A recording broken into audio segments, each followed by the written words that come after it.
and welcome to Victory Talk Radio. I'm John Baldwin, your host for the next hour. Well, tonight I welcome back to Victory Talk Radio the astronomer and best-selling author Hugh Ross. He travels the globe speaking on the compatibility of advancing scientific discoveries with the timeless truths of Christianity. He is the founder and president of Reasons to Believe, which is dedicated to demonstrating via a variety of resources and events that science and biblical faith are allies, not enemies. Tonight we will be discussing his brand new book, Improbable Planet, How Earth Became Humanity's Home. Welcome, Hugh. Well, thank you for inviting me. Well, as we start, give us a little bit of your background in science and your organization, Reason to Believe. I was born, raised, and educated in Canada. I began studying astronomy seriously when I was 7, and wound up getting a bachelor's in physics at the University of British Columbia and a PhD in astronomy at the University of Toronto. And then I did 5 years of postdoctoral research at Caltech on quasars and galaxies. And while I was there, a church between Caltech and JPL invited me to join their pastoral staff to train people how to use science for evangelism. And it was that church that helped me launch Reasons to Believe 31 years ago. Wow, that's been a long time. I didn't realize y'all had been around that long. Well, it's almost 32 now. Wow. Well, to set up what we're going to be talking about, give us your perspective on the age of the Earth and the universe and why you feel the Bible supports your position. Yes, the age of the universe is known to 4 places the decimal, 13.79 billion years, give or take 0.05 billion. The Earth is known more precisely. It's 4.5662 billion, plus or minus 0.0001 billion. So it's known to 5 places of the decimal. And, I've never seen this as conflicting with anything that the Bible said. I mean, when I first picked up a Bible to give it a serious read at age 17, I noticed that these creation days in Genesis 1 must be long periods of time, and that there's passage of time between the creation of the universe described in Genesis 1:1 and God working to miraculously reshape the earth in Genesis 1:3. And the reason I drew that conclusion is I noticed that the word day in Genesis 1 must have at least 3 distinct definitions, because 3 definitions are used there literally on the first page. Creation day 1 is contrasting days and nights. That's the daylight hours. Creation day 4 is seasons, days, and years. That's 24 hours. And Genesis 2:4 uses the word day to refer to all of creation history. That's a long period of time. And also notice there's no evening and morning for the 7th day. And there are 3 biblical texts, Psalm 95, John 5, and Hebrews 4, that tell us we're still in God's 7th day, which means that the 7th day must be a long period of time, and likewise all the days of creation are long periods of time. And it was that discovery that answered for me the fossil record enigma. I mean, part of my story is my parents were concerned I was being obsessive about astronomy and physics. So when I was about 10 and a half, they bought me this big, thick book on evolutionary biology. I was the only one in the family that read it, but I told my parents after reading it, Mom, Dad, the numbers don't add up. We have all this speciation before humanity and very little thereafter. But when I picked up Genesis 1, it answered that enigma. The reason why we see so much speciation before humanity, those are the 6 days when God is creating. The reason we don't see it in the human era, God's at rest. That's when he ceases from his work of creating. So answering that fossil record enigma is really what motivated me to say, hey, this book that we call the Bible actually predicts future scientific discoveries. And as I read through the Bible, I couldn't find a single place where it got any scientific prediction incorrect. And so that's what motivated me to sign my name in the back of the Gideon Bible at age 19, giving my life to Jesus Christ. Wow.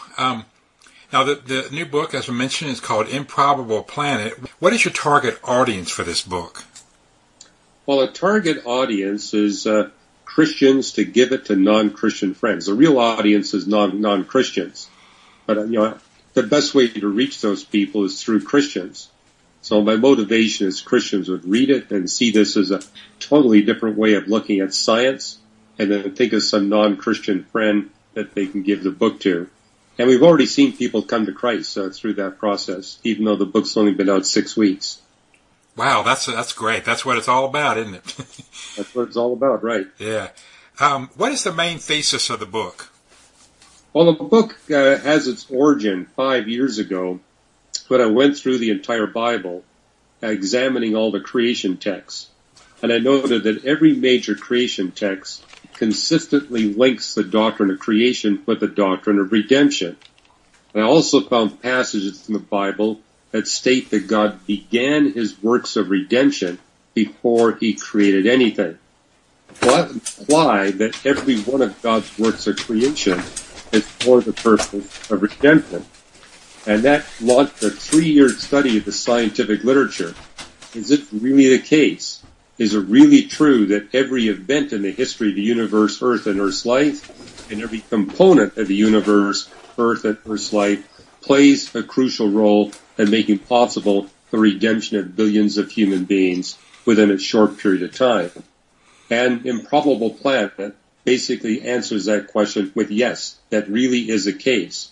And so I describe and document how indeed every component in every event in the universe, Earth, and Earth's life indeed plays a critical role in making possible the redemption of billions of human beings within just thousands of years. Wow. And what questions are raised and answered in this book? Well, I mean, I've got a chapter on the origin of life. Is the origin of life something that can be naturalistically explained, or does it demand supernatural intervention? And so I give the evidence. And really, I'm drawing primarily from literature that's been published in the last 24 months. It's amazing how much stronger scientifically the case for Christianity has become in just the past 24 months.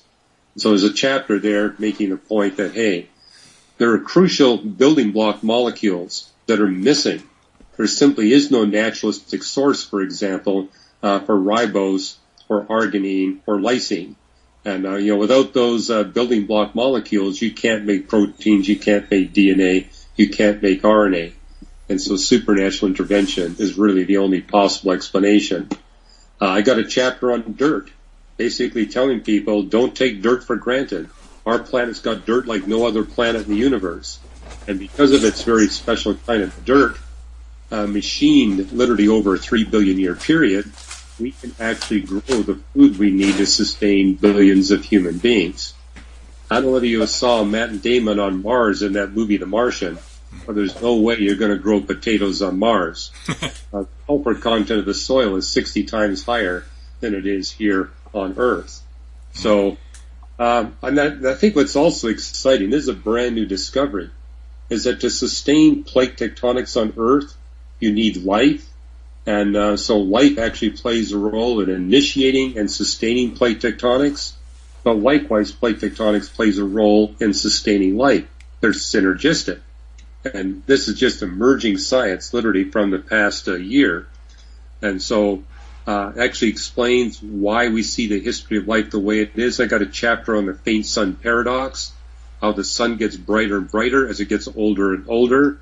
Well, life remains on Earth in spite of that, because what God does, he steps in periodically to remove life from the Earth and replace it with new life that is more efficient at drawing greenhouse gases out of the atmosphere. So as the sun gets brighter and brighter, the atmosphere becomes less and less efficient to trap heat. And only a mind that knows the future physics of the sun and the Earth would know which life to remove and which new life to replace that removed life with. So this is a brand new argument against the naturalistic explanations for the origin and history of life. And literally every chapter I go through something of that significance, and ends with a climax where I talk about why if you want billions of people on the planet at one time, you have to be living in an ice age cycle, where the planet is cycling between 10% ice and 23% ice. It's the only way you can grow enough food to feed billions of human beings. But to get an ice age cycle, it requires 5 simultaneous, unprecedented tectonic events, and I argue that each one of those 5 must be a miraculous intervention. And the real miracle is this. Yes, you need an ice age cycle to have billions of people living on a planet at one time, but you also need extreme climate stability. And the characteristics of an ice age cycle is a temperature jumping up and down by 24 degrees Fahrenheit over time scales of 1 or 2 centuries. It explains why, for example, humans living during the last ice age were not able to launch large-scale agriculture. The temperature was too variable. But 7 different cycles in the orbit of the Earth around the Sun and the rotation rate of the Earth came into sync in an unprecedented way to open up a 10,000-year window where we got extreme climate stability. And it's a window that's going to quickly close. It's a window that's never been opened before in the history of the Earth. But thanks to those 7 cycles coming together in the way they did, we have this extreme climate stability where we not only can grow enough food for billions of people, but launch and sustain an advanced enough civilization that the good news of salvation through Jesus Christ can be quickly taken to all the people groups of the world. Well, that's amazing how all that comes together. Well, what are the conditions necessary to sustain life on Earth? Well, you need a sun, a star that's exactly the mass of our star, the sun, and it must be at the right age for that to be possible. You need the moon to be orbiting the Earth. You need a gigantic single moon orbiting a small planet. We now know that all 10 planets, our solar system was born with 10 planets. 1 got absorbed into the Earth and 1 got kicked out. But all 10 must be exactly the way they are for advanced life to be possible here on planet Earth. Likewise, we need to have 5 asteroid and comet belts to be exactly the way they are for advanced life to be possible here on planet Earth. So I don't know about your family, but when we celebrate Thanksgiving, we're going to be thanking God for Neptune. We're going to be thanking God for the Oort cloud and the Kuiper belt of comets, because with all of that, there's no way we could enjoy a turkey dinner. That's true. Well, is the universe still expanding? The universe is still expanding, and it looks like the expansion rate is accelerating, but accelerating at a relatively small rate. Mm-hmm. And that, too, is critical for advanced life. Unless the universe expands at exactly the rate that it does. Matter of fact, unless the universe is precisely the size and the mass that it is, you're not going to get a planet Earth. Yeah. And how did death set the stage for higher life forms? I guess, well, let me preface this question. Because a lot of people tend to think that no death occurred before Adam and Eve sinned, but that's not necessarily true, is it? Well, it's not, because Romans 5:12 says death through sin was visited upon all men. The only species of life on earth that can experience sin are us human beings. And notice that Paul ends the sentence, death to all men. He doesn't say death to all life. So by 2 careful qualifications, he's making it clear that when Adam sinned, it brought death to humanity, but it wasn't the first time that plants and animals and bacteria were experiencing death. And it's because of the billions of years of the death of bacteria and mosses and plants and animals that we human beings have over 76 quadrillion tons of biodeposits, coal, oil, natural gas, marble, gypsum, limestone. And because of that huge quantity of biodeposits, we were able to quickly launch and sustain civilization. So if it wasn't for all the death of bacteria, fungi, plants, and animals that preceded us, we would have never gotten out of the Stone Age, and there's no way that there'd be more than a few million of us wandering around on the planet. Yeah, and definitely the oil too came from that, so it produced our modern technology. Yeah, I mean, without the coal and the oil and natural gas, civilization, at least technology, would never have been launched. Yeah. How did galaxy formation play a part in higher life forms, and how does the Milky Way fit in? Well, there's a chapter on that in the book as well, where I make the point that the cluster of galaxies in which our Milky Way galaxy exists is unique. We don't see any other cluster of galaxies like the local group. And I explained why it must be exactly the way it is for advanced light to be possible in our Milky Way galaxy. As respect to our galaxy, over 200 different features of our galaxy must be fine-tuned for advanced light to be possible. It has to be a spiral galaxy. The spiral arms must be symmetrical and stable for billions of years. There can't be a lot of spurs and feathers between the arms. The arms have to have just the right spacing. The galaxy must have a precise mass, and it needs to have an unusual ratio of exotic dark matter to ordinary dark matter for advanced light to be possible. I also described how in order for advanced light to be possible, our solar system must be born in one of the most dangerous parts of our Milky Way galaxy, close to the center of the galaxy in a dense cluster of stars where we can be bathed by the radiation coming out from many different supernova eruptions. And it's those supernovae that blessed our planet with all the elements that are heavier than iron, which was crucial for advanced civilization. But at just the right time, our solar system got ejected from its birth cluster, sent outward from the most dangerous part in our galaxy to the safest part in our galaxy. And it's also the one part of the galaxy where we astronomers can observe the entirety of the history of the universe and actually directly image the cosmic creation event and therefore develop one of the most compelling evidences that a God beyond space and time created everything. God not only put us in the best possible place, he also put us in the best spot in order to discover his revelation in the book of nature. And that was new to me. I did not realize that the solar system was created in a different location than it currently exists. So that was eye-opening. What is the Hayden era, and what events transpired during that era to produce the conditions and resources for life on Earth? Yeah, the Hadean era comes from the Greek word Hades, for hell. It's a time in the first 700 million years of the Earth when the Earth was hellishly hot. It was hellishly hot not just from the cooling down of the formation of the Earth, but particularly because it was being bombarded by giant asteroids and comets. And so what we notice is the moment that bombardment ceases and the planet cools enough where you can have liquid water and rocks on the planet, you immediately have the origin of life.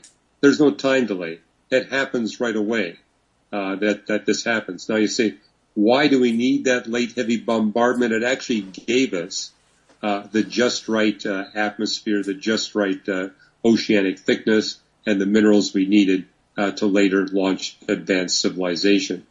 But the fact that we see the origin of life happening immediately once the planet becomes cool enough tells us this must be a supernatural event. It can't be a natural event.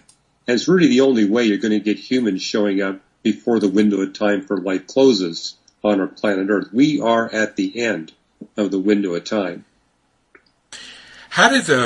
This is another kind of news to me, or eye-opening. How did the moon form, and what impact did that have and continues to have on the Earth today? Well, there's 20 different features of the moon that must be fine-tuned for advanced life to be possible on Earth. Notice that our moon is unique. It's a giant moon orbiting a tiny planet. That's what it takes for the planet to have a stable rotation axis tilt. So rotation axis is tilted relative to the solar system plane by 23.5 degrees, but it's stable. And it's the moon that stabilizes that rotation axis tilt. Another role that the moon plays is because it's so massive and so close to the Earth, it slows down our rotation rate. So, for example, when the moon was first formed, our planet had a rotation rate of 2 or 3 hours per day, far too rapid for advanced life.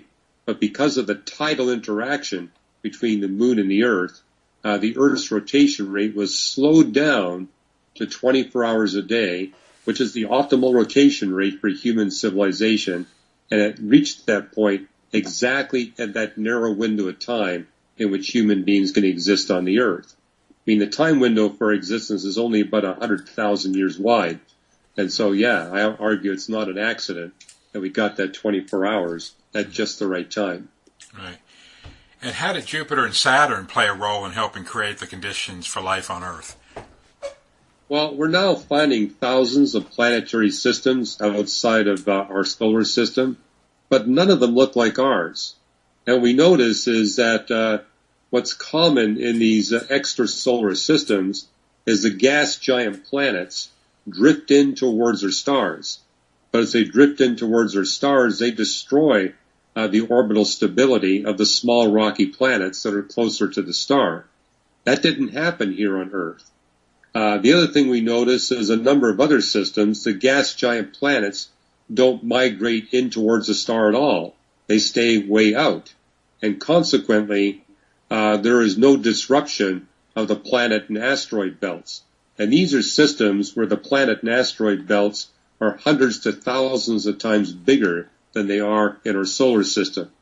What's unique about our solar system is our gas giant planets migrated towards the sun, stopped, and reversed their direction and migrated outwards. It's called the Grand Tack model. But nothing less than that Grand Tack model would explain the masses and the orbital features of the four small rocky planets that are orbiting closer to the sun. And unless those four have exactly the masses and the orbits they have, you will not get advanced life here on planet Earth, and you won't get the asteroid and comet belts. What's unique about our solar system, we got 5 tiny asteroid and comet belts. Enough asteroids and comets that, for example, when the moon forms, it obliterates all of Earth's water and atmosphere. The primordial Earth had an ocean thousands of miles thick. And if it had remained that way, our planet would have never had continents. Thanks to the moon forming event, all the water left and all the atmosphere was expelled. But if we had no atmosphere and no surface water, there'd be no advanced life. We had a thin veneer of water and atmospheric delivery from these 5 tiny asteroid and comet belts. And so Earth today is a big rocky planet with a thin atmosphere and a thin layer of water. But that's exactly what advanced life needs. Yeah. And you're listening to Victory Talk Radio. We're talking with Hugh Ross, Christian astronomer, author of the brand new book, Improbable Planet, How Earth Became Humanity's Home. Tell us where folks can find out more about you and Reason to Believe and where they can get your book. Well, our website is reasons.org, and they can certainly get the book through reasons.org. They can also get it through all the .coms like Amazon. Mm-hmm. So the book is available pretty broadly. But if they go to reasons.org, they'll also find tens of thousands of articles and podcasts that they can access. And we've got our website partition. If you're a skeptic, we got a suggested pathway for you. If you're a new believer, we got a pathway for you. Hey, if you're one who really wants to dive into the heavy stuff, we got a pathway for you as well. And we answer people's questions. I maintain a personal Twitter page and a Facebook page where I answer people's questions. And that's true of all the other scholar evangelists that are here at Reasons to Believe. Yeah. Now, your book pretty much follows a chronological process of the Earth and the universe's history. When you studied this and prepared for the book, what things did you discover that astounded you the most? Well, I was particularly astounded by the Grand Tack model for the formation of our solar system. I mean, the fact that it explains dozens of different features of our solar system that had never been explained before. I was also blown away that each of those features plays a crucial role in making advanced life possible here on planet Earth. The plate tectonic discovery astounded me, how light plays such a crucial role in sustaining the plate tectonics, and how we actually see the continents building up in a way that's exactly what advanced life needs. The continents are continuing to grow, but the optimal continental coverage is 29%, and that's where we are today. And also how the continents are now structured. They're structured in such a way that in spite of the sun being as bright as it is, we actually have an ice age cycle. I mean, I noted that for 90% of Earth's history, no ice at all. And we did have ice that stayed around for millions of years. Only in the last 0.0057 part of Earth's history have we had an ice age cycle. And only in the last 0.000017 have we had an ice age cycle with a 100,000 year period. but that's exactly what we need for advanced life. Moreover, we have to be in that part of that very brief ice age cycle where we happen to be living in a warm interglacial that follows the most severe ice age in the entire ice age cycle. None of this I see as a coincidence. Yeah. This is God's handiwork, making it possible for billions of us to hear and respond to the good news of salvation through Jesus Christ. You talk about that in the preparation of earth. It also reminds me of when Jesus said he was going back to heaven to prepare a place for us so that we can be with him. So it's almost sounds like he's using the seventh day to prepare our second home, or maybe our original home, I should say. Well, look at all he went to prepare a home for us right now. And the new home is going to be much greater and better than the home we have. I look at all the preparation that God poured in to making a home for us these past few thousand years, which tells me the new creation has got to be even more mind-blowing than the one we're looking at right now. And also, as a Christian, I don't have to panic due to the fact that within 1,000 years, the time window for human civilization is going to come to a close. God's got a new home for us. The moment the full number of human beings that God intends to redeem indeed are redeemed, as it explains in Romans chapter 8, God's going to replace his universe with a brand new creation, with different laws of physics, with different dimensions. And he's preparing that place for us right now. And I can't wait to get there. Yeah, neither can I, particularly the way things are advancing these days. It just seems like it's getting worse and worse. But I was fascinated in your book about, you mentioned a minute ago, about the continents. How do the continents affect the Earth's orbit? The continents don't have much impact on the Earth's orbit, but they have a big impact on whether or not civilization is possible on the Earth. So what I describe in the book is how the continents go through a cycle where you've got a supercontinent like Pangaea, where all the land masses in one configuration, and then it breaks up.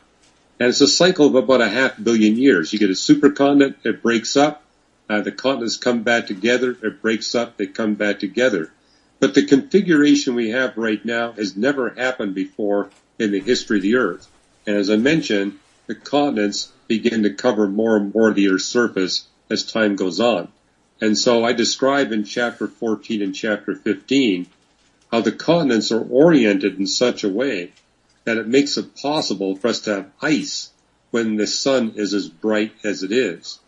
It also makes possible for there to be agricultural land that's extensive enough that it can feed billions of human beings.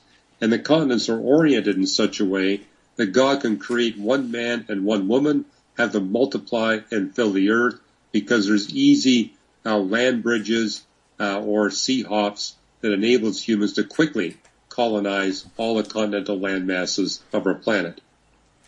And would that explain, how like in North America, how the Native Americans got here, because the continents were once all together? Well, during the last ice age, there was a 500-mile wide land bridge that joined Alaska to Siberia. And towards the end of the last ice age, that land bridge became warm enough that it could sustain wild grains. And so that was the period when humans migrated from Asia into North America and quickly got down to South America. And if you look at the west coast of North and South America, they're ideally designed to make possible the rapid migration and colonization of all of North America and South America. It literally happened in just a few centuries. Where did humanity originate on the earth? Well, it tells us in Genesis 2 that the Garden of Eden is the location where 4 named rivers, the Tigris, Euphrates, the Gihon, and the Pishon, come together. And it tells us where they flow from, so we know the headwaters is stated in the text. But if you look at a map today, there's nowhere where those 4 rivers come together. But during the last ice age, the sea levels were 330 feet lower, which meant that almost all the Persian Gulf was dry land. And those 4 rivers come together in what is now the southeastern part of the Persian Gulf. And underneath that Persian Gulf is a giant aquifer.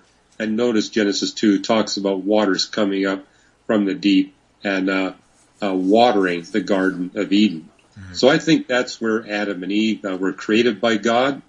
And from there, in fact, what you'll see in the book, I document some recent discoveries that show that during the last ice age, there were 3 times when it would have been very easy to migrate from the Persian Gulf into East Africa. Because if you look at the most ancient evidence for human activity, it's East Africa and the Persian Gulf area.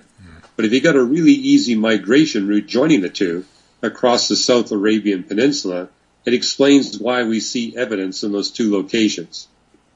Interesting. So based on your research, how long ago was Adam and Eve created? When did they live on the earth? Well, because of what we see in Genesis 2, we know that Adam and Eve must have been created by God during an ice age. And the last ice age lasted from 13,000 years ago to about 135,000 years ago. The genealogies in Genesis 5 and 11 roughly agree with that time frame. And also, I mentioned in the book the scientific evidences we have for the origin of humanity. Like the Bible, they're not that accurate. Basically, it pins down the origin of humanity from about 20,000 years ago to about 150,000 years ago. But what I find impressive is all the dates agree. Yes, there are big error bars, but they're all in the same ballpark. And I want to talk a little bit about the Cambrian Explosion. What was that, and how does that disprove evolution? Well, you'll see a chapter in the book where I talk about the 2 Avalon explosions and the Cambrian Explosion. And to me, what impressed me most in terms of challenging the evolutionary paradigm is you've got a period called the Boring Billion, where the oxygen level in the atmosphere is around 1%. But just before the first Avalon explosion, it jumps from 1% up to 8%. Now, at a 1% level, all you can sustain on the planet are microbes. But at 8%, you now got enough oxygen for animals. What we notice in the fossil record is you got this sudden jump from 1% to 8%. And when that happens, you go from microbes to animals that are as big as 2 meters across. There's no time gap. They show up immediately. But these are animals without eyes, without brains, without intestinal tracts. Those animals are driven to extinction, and then you have an event where the oxygen content goes from very low, because what happens, the 8% drops off to a very low level, that kills off the Avalon animals, but then it jumps up to 10%. And the moment it jumps up to 10%, you got the Cambrian Explosion. These are animals with eyes, with brains, with intestinal tracts. 10% oxygen makes those animals possible, but it's just like with the Avalon explosions. The moment it hits 10%, you immediately see these animals. And you see them in all different body plans. Every eye design we have today was present at the very beginning of the Cambrian Explosion. The structure that we see in animal brains today was present at the base of the Cambrian Explosion. And you also see that immediately you got an optimized ecology, an optimal relationship, for example, between the herbivores and the carnivores. And the lack of any time delay basically rules out a naturalistic evolutionary explanation. And I cite several non-theistic evolutionary biologists who have written reviews, recent reviews in the Cambrian Explosion, and what they all share in common, they admit there's no naturalistic explanation for these events. One guy said that the materialistic explanation of the Cambrian Explosion is getting progressively more and more difficult as we learn more and more about the Cambrian Explosion. Yeah. Well, some people may be listening and wondering, how did the dinosaurs come about? Well, what we notice is that in the history of life on planet Earth is that the planet is packed with as much life as possible, as diverse as possible, given the conditions of the Earth. And during the 3 dinosaur eras, our planet had these very large, shallow seas. For example, the prairies of North and South America were covered with water that was several feet deep. And this is what enabled God to make these very large animals. You couldn't have dinosaurs on the planet Earth today.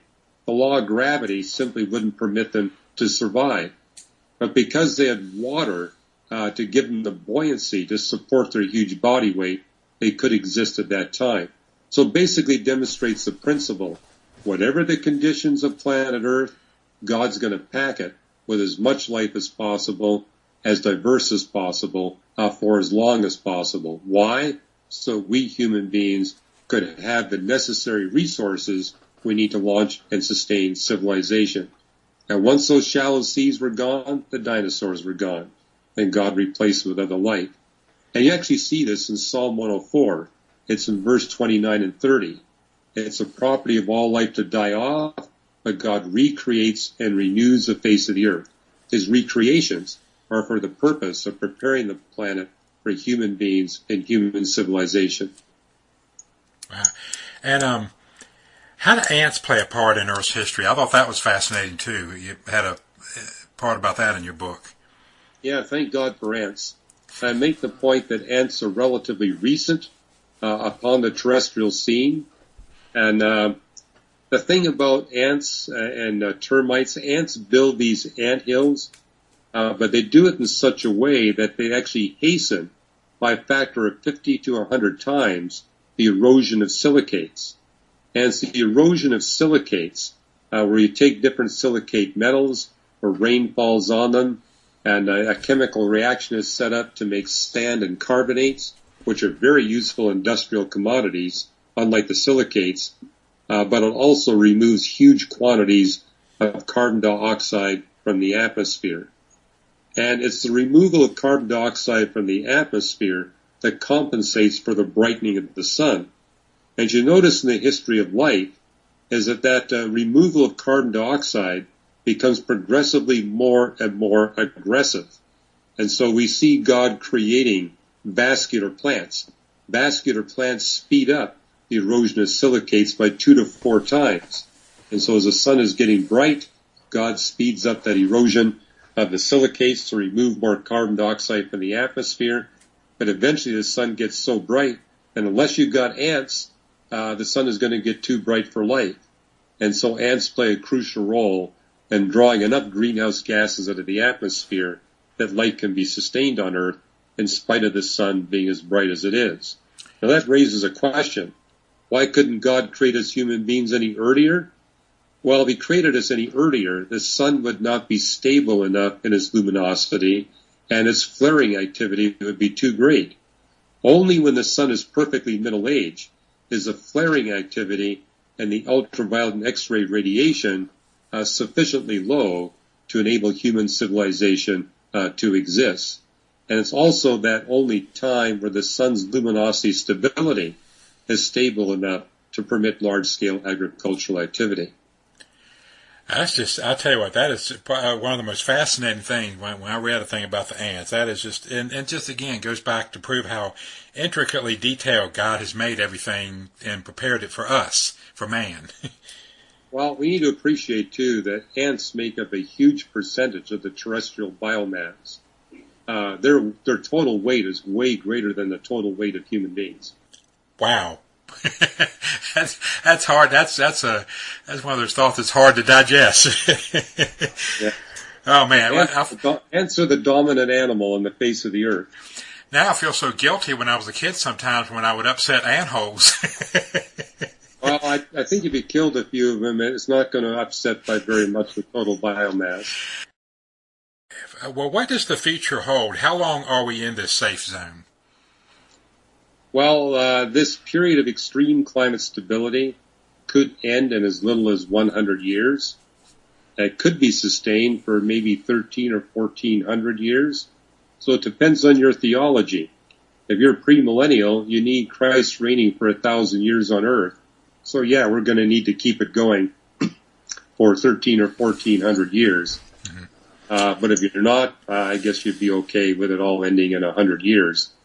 But the climatologists are right. We are facing a crisis. And I actually argue that the book of Job gives us the best advice on how to sustain climate stability for the benefit of humanity. Mm. Do the events described in Revelation have a scientific explanation? Well, I think they do. And, I taught a course on the book of Revelation some 35 years ago, and I made the point that for the first time in human history, there's nothing that could prevent the fulfillment of those prophecies. Civilizations advanced enough where some of these things could happen. I mean, to give you an example, it talks about some kind of asteroid or comet striking the Earth and poisoning 1/3 of the world's fresh water, and how this would cause great misery for humanity. Well, there's only one place on the planet where you see 1/3 of the world's fresh water supply in one place, and it happens to be a place where that water is not being exploited. However, if we continue to see the population of the Earth grow, or that we run into some kind of agricultural crisis, we're going to have to tap into that water. It's literally the last resource that we have to significantly increase the food supply of the planet. But that's something that could happen within a decade or two. So it's like the time really is at hand. That, to me, looking at back 30, 35 years ago, was probably the one predicted event that I said, well, it can't really happen yet, because I don't really see a need for us to tap that water. And what would it take for us to actually begin to exploit that water? And as an astronomer, I can tell you, right now we don't see any asteroid or comet out there that could threaten us in that way. However, for the first time, we got different nations of the world talking about going out into the main asteroid belt, capturing an asteroid, and bringing it back into a lunar or terrestrial orbit. And it actually makes economic sense. There are asteroids out there that are better grade of stainless steel than we manufacture here on Earth. The cheapest way to build stuff in space is to grab one of those asteroids and to chop it up for building material. But I think you can imagine a scenario where we pull it into Earth orbit and we don't calculate the orbit as well as we should, or we begin chopping up the asteroid and it disturbs the orbital features and the thing comes crashing into the Earth. And hey, if it's loaded with all those heavy metals, it indeed could poison the freshwater supply of our planet, or 1/3 of the freshwater supply. Right. Now, where is this place located? You mentioned there's only one place. I'm intrigued. Where is that? Well, it's called the Rocky Mountain Trench. It's here in North America. Okay. Of northeastern British Columbia. 4 of the world's 10 largest rivers flow out of that one place, and none of that water is exploited, not even for water power. The Mckenzie River, for example, is the second biggest river on the planet. It flows out of the Rocky Mountain Trench. The Fraser is the 4th biggest river. It flows out of that trench. You've probably heard of the Columbia. That flows out of that trench as well. And so there was a plan put into effect when we thought we had a food crisis back in the 50s to dam up all that water supply and ship the water down to Arizona and Utah, California, and grow tons of food where food can't be grown today because there just isn't the water supply. Wow. Now, another severe event that Revelation talks about is it indicates a global earthquake. Could that indicate some type of severe tectonic activity? Well, the way our planet is set up, it's difficult to get one really gigantic earthquake, but it's possible, for example, to have many magnitude 9 earthquakes all slipping within a fairly narrow window of time. So I think that's probably what that prophecy is speaking about. Because after all, there's one place where it talks about people all over the world being shaken up by these earthquakes. So that wouldn't be a single quake. That would be multiple quakes. Right. Yeah, we now know that can happen. One big quake could trigger another one. Yeah. I know I felt the first earthquake I ever really felt about 5 years ago, and we had that one that came through. We centered about 200 miles from here, and I'm telling you what, I know you guys probably experienced it, but that was a eye-opener for me. I mean, it was like the ground shaking. I'm like, what in the world is going on? It took me a few minutes to figure out what it was, but because I'd never felt one before. One was enough for me. Well, in Virginia there, you're actually at greater risk of earthquake damage than we are here in California. Yeah. California, we get lots of earthquakes, but because of the fault system, It's really not possible for us to get one bigger than magnitude 8. Mm-hmm. But you got the Madrid fault in the Mississippi Valley. And when it slips, it's a magnitude 9. And the last time it slipped, it rang all the church bells in Boston. So it can impact a very large area. Wow. And your building codes are not designed to withstand that kind of a shaking of the earth. Whereas that's one thing that protects us here in California. We know we get frequent earthquakes, and so our homes are built to much more rigorous standards. One of the reasons why our homes cost more than your homes. There's a lot more building material in them. Yeah. Well, how do earthquakes and volcanoes help sustain life on Earth? Well, something I've written about in previous books in more detail, namely everything we refer to as a natural disaster is actually optimally designed to make human civilization as pleasant as possible, given the laws of physics that God chose for the universe. And so we need earthquakes. Without earthquake activity, you're not going to have continental plate movement, and continental plate movement is essential for recycling the nutrients that advanced life needs. It's also essential for providing some of the ores that we need. Likewise, the volcanoes. And we notice is we have just the right number and intensity of earthquakes to make advanced life optimal. Likewise, we have just the right number and intensity of volcanoes, and that would include wildfires, it includes hurricanes, ice ages, whatever you can think of as a natural disaster, it's actually optimal. Of course, that raises a question, couldn't God do things with different laws of physics? He could. But as I wrote in Why the Universe is the Way It Is, God chose the laws of physics and optimally designed them to be efficient tools in his hands to permanently eliminate all evil and all suffering. And when evil and suffering are no longer possible, God's going to replace his universe with a different realm, the new creation, where there's going to be no gravity, no thermodynamics, no electromagnetism. They won't be necessary because evil is no longer a possibility. Right. But they are necessary in our universe. And because of that, we've got earthquakes, we've got tornadoes, we've got supernova eruptions, we've got meteors crashing into the earth, but they're all optimized to make life as pleasant as possible. Life would be a lot worse if we didn't have hurricanes, or if we didn't have tornadoes, or earthquakes. Oh, is it in your research and this is something I came to later in life in studying it, where is the final heavenly state? Is it somewhere out in space, or is it here on Earth? Well, we notice that the Bible repeatedly states, there will come a time when God eliminates the existence of our universe. He spoke it into existence. A time to come will he'll speak it out of existence. So our entire universe will disappear. All its physics will be replaced. But what does the text tell us? Heaven and hell survive the elimination of the universe, which tells us that heaven and hell are not part of the dimensional realm of the universe. They're in completely different realms. And so, the new creation is not going to be length, width, height, and time. It's going to be different dimensions with different physics. And that's true of hell as well. Yeah. Is that why, was Jesus part of that other dimension? He was able to pass through walls and appear and disappear. Is that part of that other dimension? Yeah, that and more, because we're told in the Bible that God was the one that created space and time. So he's not subject to dimensions, but as it tells us in Jeremiah, he fills the entirety of everything he created. So yes, he operates within all the dimensions that he created, but he's in no way subject to any of the dimensions that he created, and he can move in and out. We know the angels have a different dimensional realm, and Jesus can move into their realm, he can move into our realm, and he can operate without either of those realms existing, because that's the way it was before he created anything. Wow. And are we alone in the universe? A lot of people might be wondering that. Well, I do believe in angels, and angels have the capacity to exit their realm and come into our realm.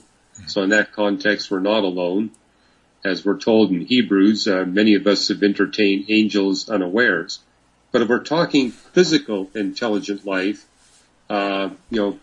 beings like us living on another planet, so far everywhere we look, we see hostile conditions for advanced life.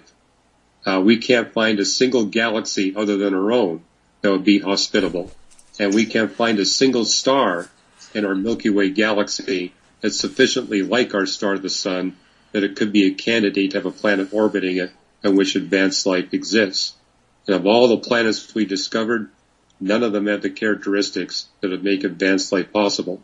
So at least for now, everywhere we see, it's hostile, which tells me we better take good care of our planet Earth because there's nowhere else to go.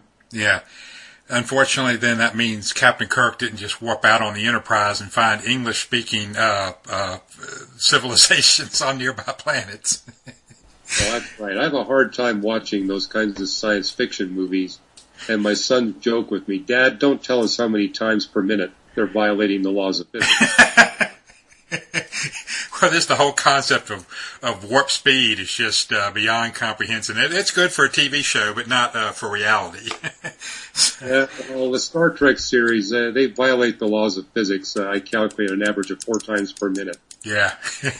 Well, there's even one episode where they ask, Scotty tells Captain Kirk he can't change the laws of physics, but by the end of the show, lo and behold, he's able to do so and save the day. So, well, one last question I had, and I just thought about this when we were talking in part of our conversation. It wasn't in my original questions, but I've always been fascinated. I don't know if you've done any study on about the Star of Bethlehem.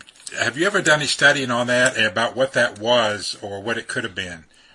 Yeah, you'll see several articles on our Reasons.org website that address the Star of Bethlehem. Yeah, I make it a point to look at the text. Mm-hmm. The text tells us it's a single star, and it's a star that reappears in the same place as where it disappeared. This means we're not talking a conjunction of planets, or the conjunction of a planet with a star. It's one item. And also we note it did not point the location. It simply indicated the time. And so the wise men came to Jerusalem to inquire of the location. And it says the star reappeared when they were on their way to Bethlehem, but it didn't point out where the newborn child was because it's a small village. Mm-hmm. It wouldn't have been that difficult to find a couple with a firstborn son. And so the star did not point the way, but it did indicate the timing. Now, we can also calculate based on Herod's conversation with the wise men that the two appearances must have been separated by about a year to a year and a half. Because after all, Herod goes in and kills all the firstborn sons that are 2 years of age or younger. So it gives us some idea of the difference in time between the two appearances. And there are two kinds of astronomical phenomena that would match that. One is what's called a cataclysmic variable star, and the other is what's referred to as the recurring nova. And personally, I think the recurring nova is probably our best bet. I was leaning to a cataclysmic variable because a decade ago, we had not yet found any short period recurring nova, but we found quite a few now. So we do have objects that would resemble the candidate that we see described there in Daniel and also in the New Testament. And I think what impresses me most of all is that this was I'd also say it's got to be a recurring nova or a cataclysmic variable because the only ones that responded to it were the wise men.